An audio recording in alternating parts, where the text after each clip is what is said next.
Ngayon na nga sinlaki ng iniutos sa kanilang i-rollback, mababawasan pa ang 2 pisong bawas singil ng Manila Water. Magiging 63 centavos na lang ito dahil sa epekto ng inflation. Sa Maynilad naman, hindi bawas, kundi dagdag singil ang ipatutupad. Nakatutok si Julius Segovia. Magandang balita sana, pero lubhang maliit sa orihinal na utos ng MWSS na mahigit 7 pesos na bawas singil ang magiging rollback sa tubig ng Manila Water.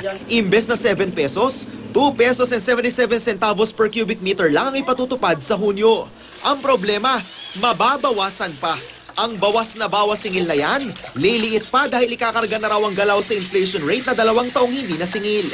Kaya papatak. 63 centavos per cubic meter lang talaga ang bawas para sa taong ito. Sa mga residenteng kumukonsumo ng 10 cubic meter kada buwan, 4 pesos ang imumura ng monthly water bill. Aabot naman sa 15 pesos ang bawas kung 30 cubic meter ang konsumo. Dahil sa pagkapanalo ng MWSS sa arbitration panel na hindi dapat ikarga ng Manila Water sa kanilang customers ang corporate income tax, may magkasunod pang bawas singil sa susunod na 2 taon.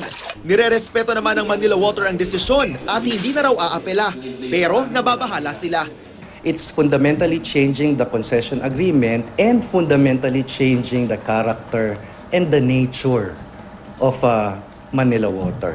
Especially now na public utility na ang naging desisyon. So these are the questions that we are actually raising. Ang mga sineserbisyohan naman ng Maynilad, hindi rollback, kundi 1 peso per cubic meter na dagdag singil ang mararanasan.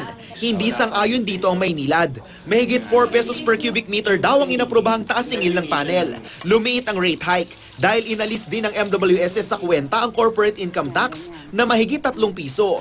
Taliwas daw ito sa utos ng arbitration panel. Hindi katanggap-tanggap yung decision ng MWSS na hindi sundin yung appeals panel decision, hindi sundin yung concession agreement, at gawin lang nila kung anong gusto nilang gawin. Noong Enero pa inilabas ng arbitration panel ang desisyon sa Maynilad, pero hindi ito agad ipinatupad ng MWSS, kaya mahigit ng 3 bilyong piso ang danyos na hinihingi nila mula sa gobyerno.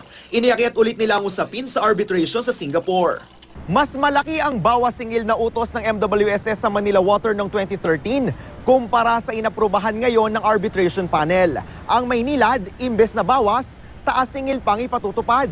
Kaya ang tanong, dehado ba rito ang mga consumer? Ayokong tawagin na panalo yung consumer, talo yung concessionaire, o panalo yung concessionaire, talo yung consumer. Yung trabaho ng regulatory office ay alamin kung ano yung dapat. Our charter tells us that we have to implement a tariff which is just and equitable. Julius Segovia, Nakatutok, 24 Oras.